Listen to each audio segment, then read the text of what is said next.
বিসমিল্লাহির রহমানির রহিম। আমি আজকে তোমাদের সামনে হাজির হলাম নবম দশম শ্রেণীর পদার্থবিজ্ঞানের গতি অধ্যায় নিয়ে। গতি অধ্যায়টা নবম দশম শ্রেণীর পদার্থবিজ্ঞানের হার্ট বলা হয় যাকে। তো আসো, এই কারণে আমরা এই গতি অধ্যায়টাকে অনেক ভালোভাবে শিখব।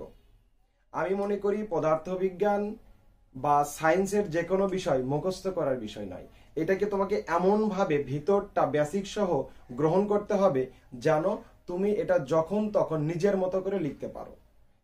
তো তাহলেই তোমার কি হবে, শেখাটা আসলে শেখার মতো হবে। তো আসো, আমি দেখি কতটুকু চেষ্টা করতে পারি তোমাদের জন্য। তো প্রথমেই গতি অধ্যায় যখন আসবো, তাহলে গতি অধ্যায় মানে কি, গতি নিয়ে আলোচনা। তাহলে গতি কি সেটা আগে আমাকে জানতে হবে। যেহেতু অধ্যায়টা আমার কি গতি অধ্যায়, তাহলে গতি নিয়ে আমাকে আগে আলোচনা করতে হবে। তো আসো, গতি আমাকে শেখার জন্য আমাকে আবার কি করতে হবে, স্থিতিকে নিয়ে আগে শিখতে হবে। কারণ আমি কোনো কিছু যে গতিশীল সেটা কেবল কোনো একটা স্থির বস্তুর সাপেক্ষে আমি বুঝতে পারি যে হ্যাঁ ওটা গতিশীল না স্থির। যেমন ধরো এই দুইটা কলম কি দেখো তো, একজনের সাপেক্ষে কিন্তু আরেকজন স্থির আছে। তাহলে দেখো তো, আমি যদি এটাকে দাঁড় করাতাম শুধু কলম, ধর আমিও নাই এখানে, তাহলে কি হলো, স্থির না গতিশীল কিছু কিন্তু বুঝতেছি না। কিন্তু যখন দেখো এই কলমটাকে এখানে দাঁড় করালাম, আবার কালো কলমটাকে ওখানে দাঁড় করালাম, দেখো কালো কলমটাকে আমি কি করলাম, দেখো একটা অবস্থার পরিবর্তন করলাম। কখন, সময়ের সাথে সাথে। দেখো সময়ের সাথে সাথে আমার এই কলমের কি হচ্ছে, কালো কলমটার অবস্থার পরিবর্তন হচ্ছে। তার মানে এই লাল কলমটা স্থির আছে, এর সাপেক্ষে আমি এই কালো কলমটার যে গতিশীল সেইটা আমি বুঝতে পারতেছি। তাহলে এই কালো কলমটা এখন একটা গতিপ্রাপ্ত, সেটা আমি কিন্তু বলতে পারতেছি। তার মানে এই লাল কলমের সাপেক্ষে কালো কলমটা কি, গতিশীল। তো তার মানে এটা হলো কি, গতিশীল অবস্থা। আর এই লাল কলমটা দেখো এইভাবে দাঁড়ায় আছে, সময় পাস হচ্ছে, কিন্তু দেখো এর অবস্থার কি পরিবর্তন হচ্ছে, যে অবস্থানে ছিল সেই অবস্থানে আছে। সুতরাং তাহলে আমরা বলতে পারি এই লাল কলমটা কি, স্থির আছে। তাহলে এখন আসে ফিজিক্সের ভাষায়, তাহলে স্থিতি শব্দটার সংজ্ঞাটা কেমন হতে পারে। যদি কোনো বস্তুর সময়ের সাপেক্ষে অবস্থানের পরিবর্তন না ঘটে, তবে তাকে আমরা কি বলবো, স্থিতি বলবো। অনেকে কি করে, যে সময়ের সাথে কোনো কিছুর যদি অবস্থার পরিবর্তন না ঘটে তবে তাকে স্থিতি বলে।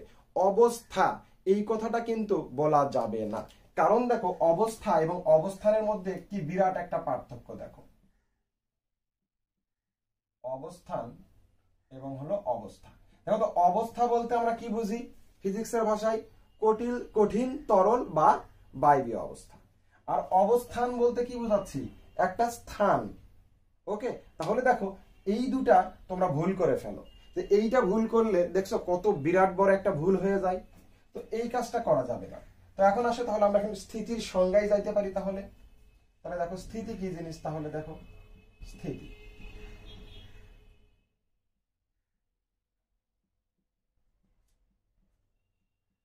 সময়ের সাথে সাথে যদি কোনো কিছুর বা বস্তুর অবস্থানের পরিবর্তন না হয় তবে তাকে স্থিতি বলে। তাহলে এখন দেখো, এই যে একটা আমার বস্তু, এই বস্তু ধরো এইখানে দাঁড়ায় আছে এইভাবে। দেখো আমার কিন্তু প্রত্যেকটা সেকেন্ড পার হয়ে যাচ্ছে, আমার এই কালো কলমটার অবস্থার কিন্তু পরিবর্তন, অবস্থান, আবার অবস্থানের কিন্তু কোনো পরিবর্তন হচ্ছে না। তার মানে তাহলে এখন কলমটা আমার কি আছে, স্থির আছে। তো এখন আসো, যদি কি হইতো, সময়ের সাথে সাথে যদি বস্তুর অবস্থানের পরিবর্তন ঘটতো, তাহলে আমরা এই কালো কলমটাকে বলতে পারতাম যে এটা কি, গতিপ্রাপ্ত হয়েছে। তার মানে এটা কি, এটা গতিশীল হয়েছে। দেখো এই যে সময় পাস হচ্ছে, আমার অবস্থানেরও পরিবর্তন ঘটতেছে, তখন আমি এটাকে কি বলতে পারি, গতি বলতে পারি। তার মানে আমরা ফিজিক্সের বা সায়েন্সের স্টুডেন্ট হিসাবে বলতে পারি না যাহা কিছু চলমান তাহাই গতিশীল, তাই না? সেটা কিন্তু বলা যাবে না। তাহলে আমাকে কোনো কিছু গতিশীল বা গতির সংজ্ঞা দিতে গেলে বলতে হবে যে সময়ের সাথে সাথে যদি কোনো কিছুর বা বস্তুর অবস্থানের পরিবর্তন সংঘটিত হয় তবে তাকে আমরা কি বলবো, গতি বলবো। জাস্ট স্থিতির সংজ্ঞাটাই এইভাবে গতির সংজ্ঞায় আমরা কনভার্ট করে নিলাম। তার মানে এখন বুঝে গেছো যে সময়ের পরিবর্তনের সাথে সাথে আমার যদি অবস্থানের পরিবর্তন ঘটে তবেই তাকে আমরা কি বলবো, গতি। আর যদি অবস্থানের পরিবর্তন না ঘটে তাহলে সেটা হবে স্থিতি। ভুলেও কখনো অবস্থা বলবা না, কারণ অবস্থা বললে আমরা কোন অবস্থা বুঝি, কঠিন, তরল আর হলো বায়বীয়। তখন তোমার সংজ্ঞাটা ভুল হয়ে যাবে, জিরো মার্ক দিবে। তো এখন আসো দেখো, কোনো কিছু যে গতিশীল না স্থিতিশীল এইটা বোঝার জন্য আবার একটা আমার প্রসঙ্গ কাঠামো আমরা বলতে হয়। দেখো সেই প্রসঙ্গ কাঠামোটা কেন বলতে হবে, দেখো যে এই যে আমার কলম দুইটা, দেখো এই দুইটা কলম, ধরো আমার হাত একটা বেগে গতিশীল, ধরো এই যে আমার এটা মনে করো হাত, এই হাত আমার একটা বেগে গতিশীল। দেখো তো এখন এই যে হাতও আমার যে বেগে গতিশীল, আমার কি কলমও কিন্তু সেই বেগেই গতিশীল। এখন আমি যদি এই পুরো সারাউন্ডিংটাকে একটা বদ্ধ ঘর বানায় ফেলতাম, আমি চারদিকে আর কিচ্ছু দেখতেছি না, তাহলে এই যে এগুলাকে স্থির মনে হইতো। এখন এটাকে গতিশীল মনে হচ্ছে কেন বলতো, কারণ আমার এখানে আমার চোখটা স্থির, তাহলে আমার চোখের সাপেক্ষে আমি এইটাকে গতিশীল মনে করতেছি। কিন্তু আমার কিন্তু এইখানে এরা কি পরস্পর পরস্পর কি স্থির। কিভাবে এটা ব্যাখ্যা করতে পারি, দেখো আমরা যদি একটা বাসে উঠি, তো এখন দেখো বাসটার চারদিক দিয়ে তুমি কি করলা, বন্ধ করে দিলা। দেওয়ার পরে তুমি আশেপাশের জিনিসগুলোকে আর দেখতে পারতেছ না, কারণ আমরা জানলা দিয়ে যে জিনিসগুলোকে দেখি সেগুলো কি স্থির। এই কারণে আমরা স্থির জিনিসগুলো যাতে দেখতে না পারি, তখন আমরা কি করব, চারদিক দিয়ে আমরা বাসটাকে একটা পর্দা দিয়ে ভিতর দিয়ে মনে করো ঢেকে দিলাম। তাহলে আমি কি করতে পারতেছি না, বাইরের কোনো কিছু দেখতে পারতেছি না, বাস চলছে। ধরো বাস দেখা গেল 80 কিলোমিটার পার আওয়ার বেগে চলছে। এখন দেখো বাসের ভিতরে যে আমরা ধরো বসে আছি, এটা আমার বাস, ধরো এই বাসের ভিতরে যে যাত্রীগুলো বসে আছে, এই যাত্রীগুলো দেখো তো কখনো কি একজন আরেকজনকে গতিশীল মনে করে, কখনোই না। কারণ দেখো এর বেগও যা, এর বেগও তাই, বাসের বেগও তাই। তাহলে দেখো এই বাসের ভিতরে অবস্থিত যত কিছুই আছে না কেন, সবগুলোর বেগ কি, বাস যে বেগে চলছে সেই বেগে। তার মানে সবারই একটা কি বেগ আছে, সেই বেগ কত, 80 কিলোমিটার পার আওয়ার। তখন দেখবা একজনের সাপেক্ষে আরেকজনকে কি মনে হচ্ছে, স্থির মনে হচ্ছে, কারণ সবাই একই বেগে গতিশীল। ওকে, তাহলে আমার এই যে এটা স্থিতিশীল না গতিশীল এটা বোঝার জন্য আমাকে তাহলে এখন কি করতে হবে, অন্য একটা বস্তুর দিকে তাকাইতে হবে বা অন্য একটা বস্তুর সাপেক্ষ চিন্তা করতে হবে।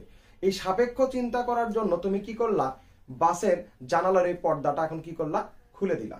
দেখবা তোমাকে এখন মনে হচ্ছে গাছপালাগুলো পিছনের দিকে চলে যাচ্ছে, কারণ তুমি সামনের দিকে প্রচন্ড গতিতে আগায় যাচ্ছ, আর গাছগুলো কি আছে, স্থির আছে।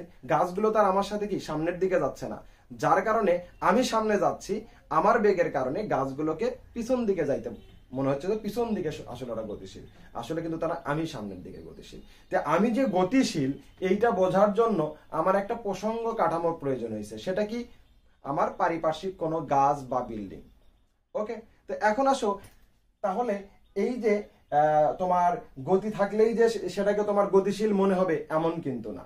কারণ দেখো আমি যে দাঁড়ায় আছি, আমি কিন্তু অ্যাকচুয়ালি দাঁড়ায় নাই।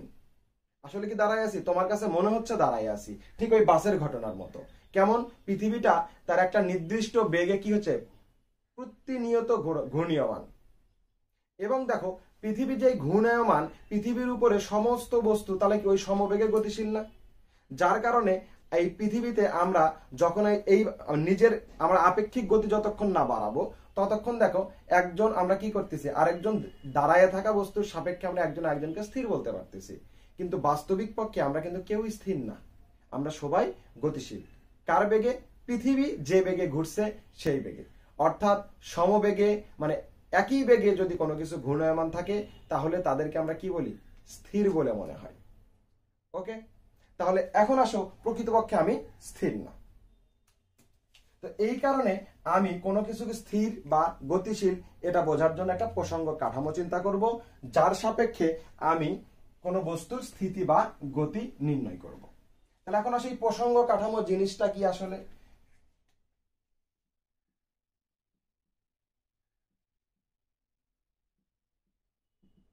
তাহলে আসলে প্রসঙ্গ কাঠামো কি জিনিস,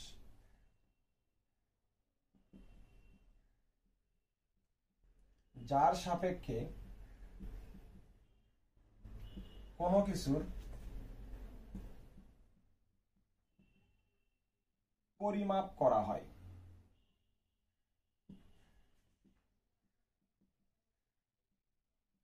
তাকে প্রসঙ্গ কাঠামো বলে।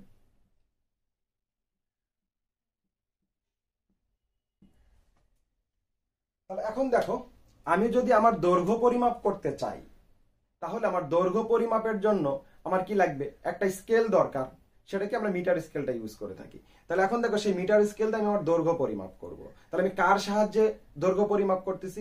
মিটার স্কেলের সাহায্যে। তাহলে মিটার স্কেলটা হবে কি? প্রসঙ্গ কাঠামো। এখন আমি এইখানে দাঁড়ায় আছি, আর আমার সামনে 10 মিটার দূরত্বে একজন দাঁড়ায় আছে। তাহলে এখন আমি কি করব? আমার সাপেক্ষে ওই ব্যক্তিটার আমি কতটুকু দূরত্বে সে অবস্থান করছে সেটা পরিমাপ করব। তাহলে এখানে প্রসঙ্গ কাঠামো কি হবে? আমি আমার সাপেক্ষে তার অবস্থান নির্ণয় করতেছি। তার মানে তাহলে আমি হব প্রসঙ্গ কাঠামো, আর সে হবে কি? বস্তু।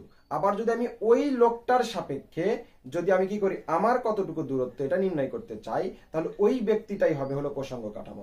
অর্থাৎ যার সাপেক্ষে কোনো কিছুর পরিমাপ নির্ণয় করব, তাকেই আমরা, যার সাপেক্ষে পরিমাপ নির্ণয় করব তাকেই বলবো আমরা কি? প্রসঙ্গ কাঠামো। তাহলে এখানে মিটার স্কেল প্রসঙ্গ কাঠামো, আমরা যে ভর মাপি সে ভর মাপার যন্ত্র সে একটা প্রসঙ্গ কাঠামো। তো এই হলো ব্যাপার, প্রসঙ্গ কাঠামো। বুঝছো?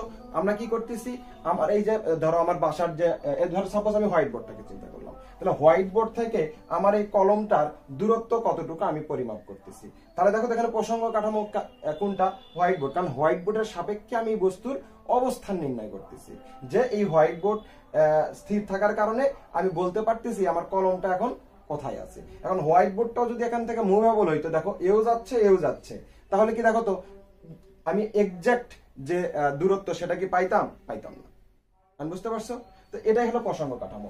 এখন দেখো, এই প্রসঙ্গ কাঠামোর সাপেক্ষেই আমরা কোনো কিছু স্থির না গতিশীল এইটা বুঝতে পারি। যেমন ধরো আমি একটা ওয়াল, এই ওয়ালটাকে আমি কি করলাম? প্রসঙ্গ কাঠামো চিন্তা করলাম। তাহলে এর সাপেক্ষে আমি কি করলাম? দেখো এই দিকে দৌড় দিলাম, কেমন বেগে? সমবেগে ধরো দৌড় দিলাম। তাহলে এই প্রসঙ্গ কাঠামো যদি না থাকতো, এই বস্তুটা যে গতিশীল এটা কিন্তু আমি বুঝতে পারতাম না। কারণ এ স্থির, যার কারণে আমি বুঝতে পারতেছি এ গতিশীল। এও যদি গতিশীল হইতো সমবেগে, তাহলে কিন্তু আমরা কি আর বুঝতে পারতাম না। তখন কি একজনের সাপেক্ষে আরেকজনের গতিকে কি হয়? সেম মনে হয়, যেমন হচ্ছে আমরা স্থিরই আছে বাসের ঘটনার মতো। তো অ্যাকচুয়ালি এই কারণে আমরা কি করি, একটা স্থির কাঠামোর সাপেক্ষে যখন কোনো বস্তুর অবস্থার পরিবর্তন হয় তখন সেটাকে আমরা বলি গতি। আর এই স্থির প্রসঙ্গ কাঠামোর সাপেক্ষে যখন কোনো বস্তুর অবস্থার কোনো পরিবর্তন ঘটে না সময়ের সাথে সাথে, তখন সেটাকে আমরা বলি হলো স্থিতি। ওকে, দেখো স্থিতি আর গতি সম্পর্কে তোমাদের আলোচনা গেল। এখন আমি প্রসঙ্গ কাঠামো সম্পর্কেও আলোচনা গেল। এখন আসবো আমি তোমাদের বিভিন্ন প্রকার গতির উদাহরণ নিয়ে। তাহলে দেখো, বিভিন্ন প্রকার গতি বলতে তোমাদের বইয়ে 5 প্রকারের গতি বলা হয় থাকে। আসলে গতি 5 প্রকারই: সরল রৈখিক গতি, চলন গতি, ঘূর্ণন গতি, পর্যাবৃত্ত গতি এবং সরল স্পন্দন গতি। তো অ্যাকচুয়ালি গতি হলো 5 প্রকার, সেটা ঠিক আছে। চলন গতি এবং ঘূর্ণন গতি এই দুটাকে এক জায়গায় করে বলা হয় হলো জটিল গতি। কারণ যে গতি থেকে ঘূর্ণন এবং চলন দুইটাই বিদ্যমান সেটাকে অ্যাকচুয়ালি জটিল গতি বলা হয়। তো এটা তোমাদের বইয়ে আসলে আলোচনা করা হয় নাই, তো এটা নিয়ে আমি আর আলোচনা না করি। তো আসো এখন আমরা শুরুতেই সব থেকে সহজ গতির উদাহরণটাই চলে যাই, সেটা হলো সরল রৈখিক গতি। তাহলে এখন দেখো, সরল রৈখিক গতি, এটা তুমি সংজ্ঞাটা তাহলে কিভাবে দিবা? দেখো, সরল রৈখিক, সরল মানে কি বলতো? সোজা। রৈখিক মানে কি বলতো? রেখা। তাহলে দেখো তো, সোজা রেখা তার মানে কি? সরল রেখা। তাহলে সরল রেখা বরাবর কোনো কিছুর গতিকেই আমরা কি বলবো? দেখো তো, সরল রৈখিক গতি। তাহলে সরল রেখা বরাবর কোনো কিছুর গতিকেই আমরা বলবো হলো সরল রৈখিক গতি। ওকে, এখন আসি আমরা চলন গতি, খুবই ইম্পর্টেন্ট গতি। তাহলে এখন দেখো, কোনো গতিশীল বস্তু কণার গতি যদি এমন হয় যেন তার সমস্ত কণা ওই বস্তুটার সহিত একই দিকে একইভাবে সমান দূরত্ব অতিক্রম করে, তবে তাকে আমরা কি বলবো? চলন গতি। দেখো কিভাবে, ধরো আমি তোমাকেই চিন্তা করলাম, ধরো তুমি কি করতেছো? চলন মানে কি? তুমি চলাচল করবা অবশ্যই। তাহলে তুমি একটা মেঝে বরাবর সামনের দিকে আগাচ্ছ। দেখো তো, যখন তুমি সামনের দিকে আগাইতে থাকো তখন তোমার শরীরের একটা ক্ষুদ্র অংশও কি তুমি পিছনে ফেলে আসো? আসো না। তার মানে এই জন্যই বলা হয়েছে, দেখো, কোনো কিছুর কোনো গতিশীল বস্তু কণা, তার মানে কি যেহেতু গতি প্রাপ্ত আমি বলেই দিছে কি চলন গতি, তার মানে কি সেটা গতিশীল অবস্থায় থাকবে। তাহলে দেখো কোনো গতিশীল বস্তু কণা, তাহলে আমি এই বস্তু বলতে কি কোনো ব্যক্তিকে আমি বস্তু বানাই ফেললাম সাপোজ। তাহলে দেখো তাহলে কোনো গতিশীল বস্তু কণা প্রত্যেকটা অণু পরমাণু যাই বলো, যে প্রত্যেকটা পার্টিকেলে যদি কি করে একই দিকে একইভাবে, দেখো এই লোকটা যেভাবে যাচ্ছে একই দিকে, যেদিকে যাচ্ছে দেখো এর শরীরের সমস্ত অংশ সেই দিকেই, লোকটা যেভাবে যাচ্ছে সেও কি ওইভাবেই যাচ্ছে, এবং লোকটা যতটুকু দূরত্ব অতিক্রম করছে তার শরীরের সমস্ত অঙ্গ প্রত্যঙ্গ অণু পরমাণু পর্যন্ত ঠিক ওইভাবেই অতটুকু দূরত্বই অতিক্রম করছে। এই কারণেই বলা হয়েছে যে কোন গতিশীল বস্তু কণার সমস্ত কণা যদি একই দিকে একইভাবে ওই বস্তুটা যতটুকু দূরত্ব অতিক্রম করে এবং ওই বস্তুর সমস্ত কণা ঠিক ততটুকু দূরত্বই অতিক্রম করবে, আর তাকেই বলে হচ্ছে হলো কি চলন গতি। ওকে, তাহলে এখন আসো এই হলো চলন গতি, এবং চলন গতির তোমাদের বইয়ে একটা উদাহরণ দেখবা, যে এই যে প্লেন গুলো দেওয়া আছে, ধরো এটা আমি প্লেন নিলাম আর আরেকটা দেওয়া আছে দেখো এইভাবে। তাহলে প্লেন তোমার যখন ওরা শুরু করে, দেখো তো একবার তোমার হচ্ছে হলো এখান থেকে লাফ দেয় এখানে, এখান থেকে লাফ দেয় এখানে, এখান থেকে লাফ দেয় এখানে, এইভাবে সরল রেখা বরাবর কি যাইতে পারবে? পারবে না। কিন্তু দেখো এই যে বক্ররেখা বরাবর যখন প্লেন চলতে থাকে, এইটাকে আমরা কিন্তু কখনোই চলন গতি বলতে পারি না, কারণ চলন গতির শর্তই হলো কি এইভাবে যাবে সোজাসুজি। দেখো কারণ চলন গতির সংজ্ঞায় কি শিখলাম, প্রত্যেকটা কণা একই দিকে একইভাবে সমান দূরত্ব অতিক্রম করবে, তাই না? তাহলে এখন দেখো তো এই যে যখন টার্নিং নিচ্ছে তখন কি আসলে কি একই দিকে একইভাবে সমান পথ অতিক্রম করতেছে। দেখো তো প্রতি ক্ষেত্রে কি এর টার্নিং পয়েন্ট গুলো একটু চেঞ্জ হয়ে যাচ্ছে না? তো যার কারণে আমরা এই অংশটাকে কি করতে পারি না, চলন গতি বলতে পারি না, চলন গতি নয়। কিন্তু দেখো যদি এইভাবে যদি প্লেনটা চলতে পারতো তাহলে আমরা এইটাকে কি করতে পারতাম, চলন গতি বলতে পারতাম। ওকে, তাহলে এখন আসো দেখো চলন গতি তোমার গেল, এখন আমি আলোচনা করব ঘূর্ণন গতি নিয়ে। দেখো ঘূর্ণন গতি সব থেকে ইম্পর্টেন্ট একটা গতি। দেখো ঘূর্ণন গতি,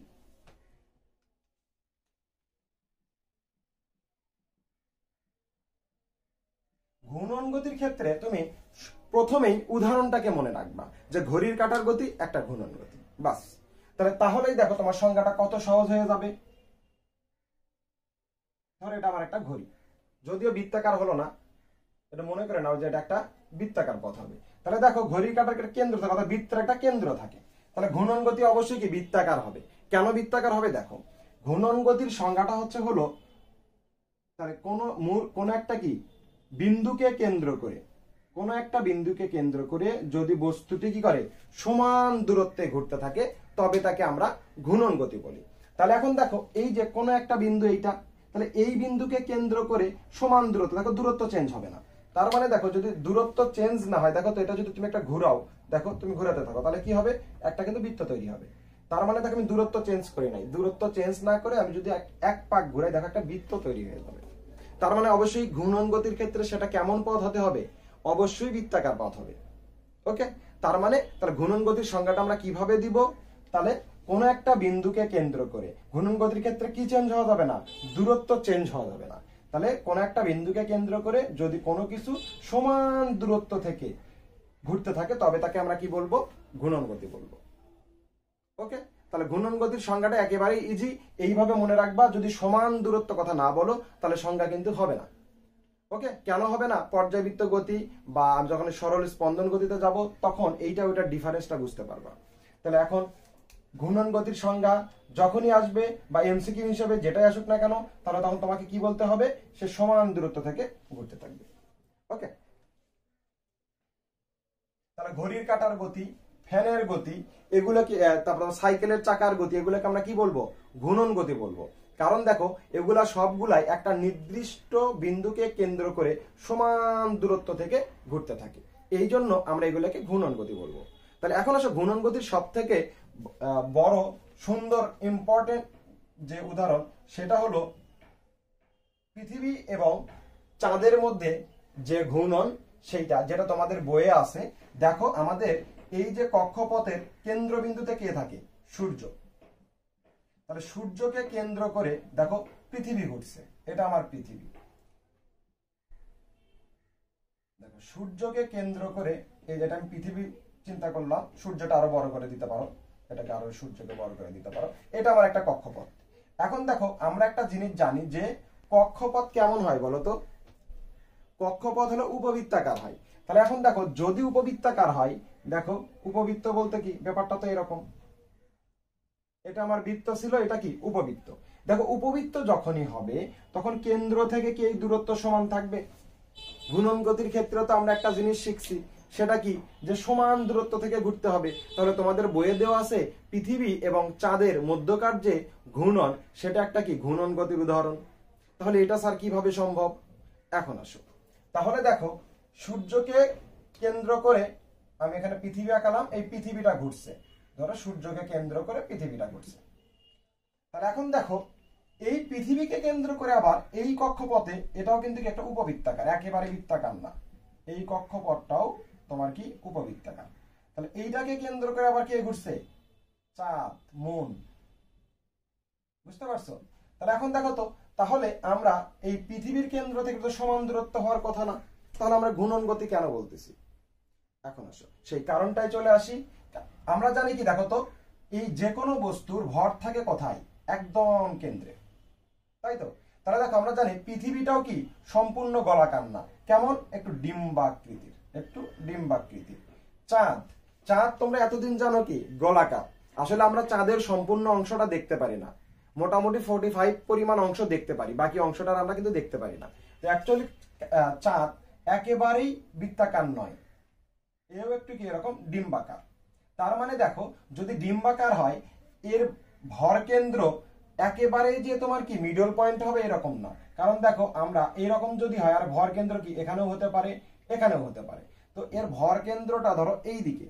তো যাই হোক এই ভর কেন্দ্রটা এমন ভাবে সেট হয়ে আছে যে এইখান থেকে এই চারদিক দিয়ে ঘোরার সময় এদের এই মধ্যবর্তী যে দূরত্ব, এই দূরত্বটা কি থাকে? সমান থাকে।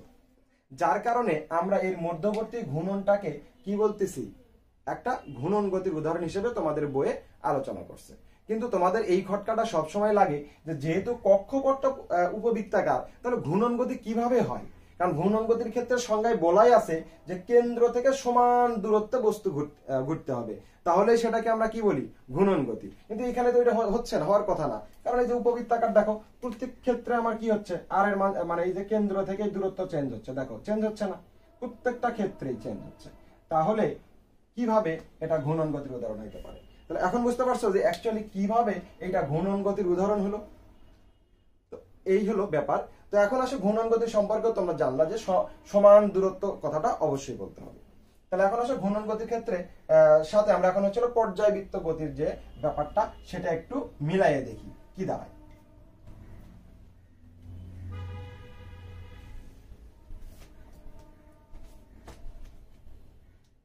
তাহলে দেখো পর্যায়বৃত্ত,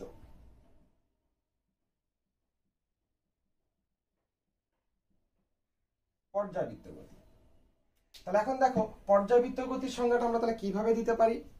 দেখো কোন পর্যায়বৃত্ত গতি সম্পন্ন বস্তু কণা যদি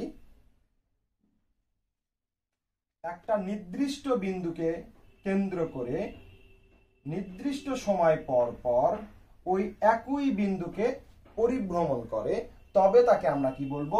পর্যায়বৃত্ত গতি বলবো। ব্যাপারটা খেয়াল করো। তাহলে দেখো কোন পর্যায়বৃত্ত গতি সম্পন্ন বস্তু কণা, তাহলে দেখো এটা একটা কি পর্যায়বৃত্ত গতি সম্পন্ন বস্তু কণা। আমি ঘড়ির কাঁটা চিন্তা করলাম, সে কি করবে? দেখো একটা নির্দিষ্ট সময় পর পর দেখো এই বিন্দুকেই কিন্তু কি করতেছে? পাস করতেছে। তাহলে এখন আসো, কোন পর্যায়বৃত্ত গতি সম্পন্ন বস্তু কণা যদি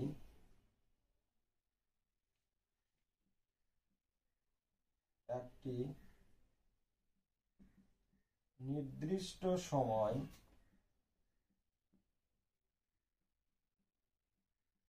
পর পর একইভাবে একই দিকে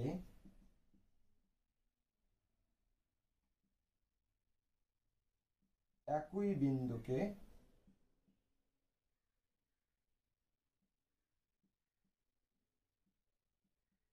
অতিক্রম করে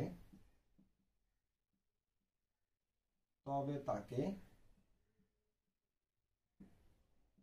পর্যায়বৃত্ত গতি বলে। তাহলে দেখো পর্যায়বৃত্ত গতিটা কি?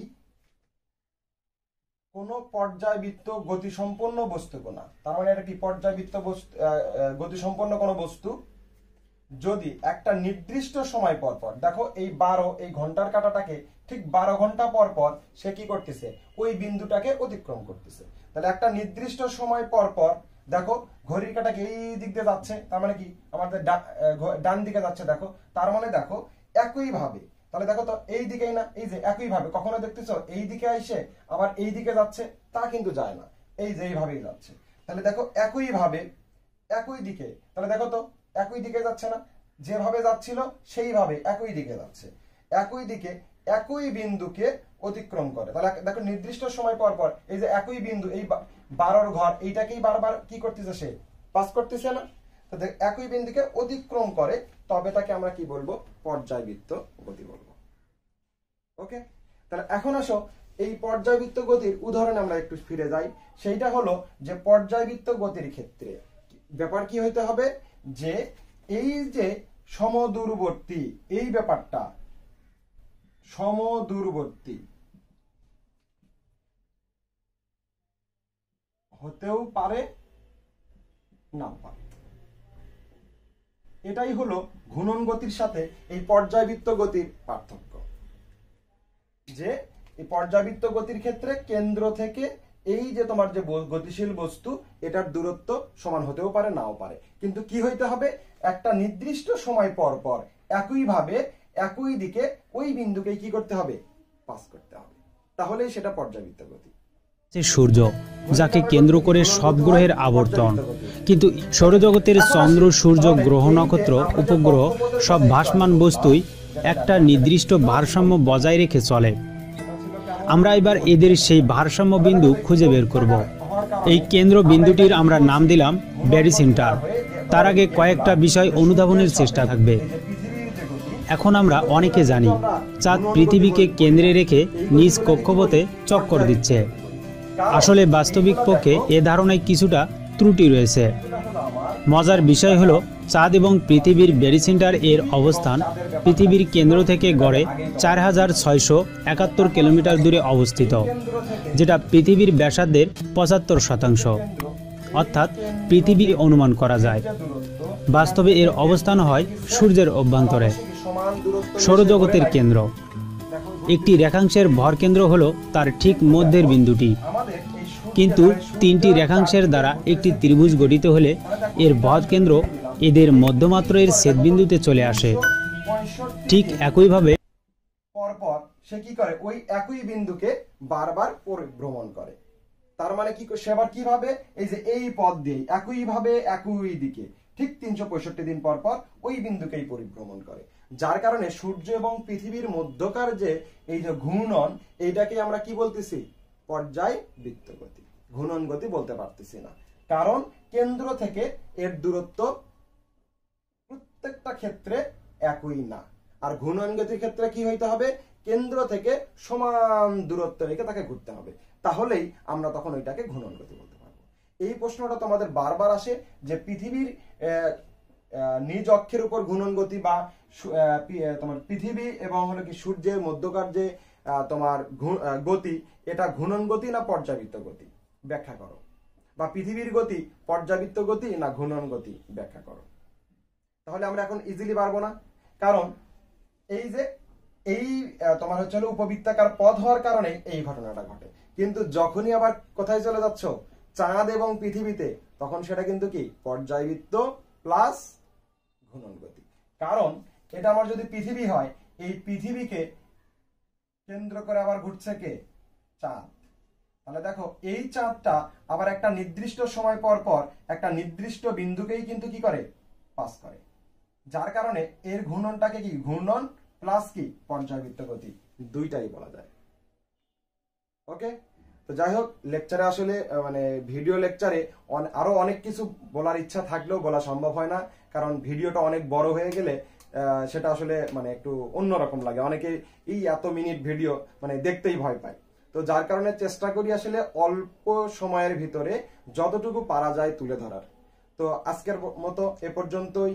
সামনের দিন বাকি টপিকস নিয়ে তোমাদের সামনে আলোচনা করব। এই সরল স্পন্দন গতি আছে, তারপরে তোমার মানে তোমার হলো পরম স্থিতি এবং পরম গতি, এগুলো নিয়ে যে আমরা পৃথিবীতে আসলে পরম স্থিতি এবং পরম গতি বলে কিছু পাওয়া যায় কিনা, সেসব নিয়ে আমি নেক্সট লেকচার নিয়ে হাজির হবো ইনশাল্লাহ নেক্সট দিন। আজকের মতো ভালো থেকো, সুস্থ থেকো, আল্লাহ হাফেজ।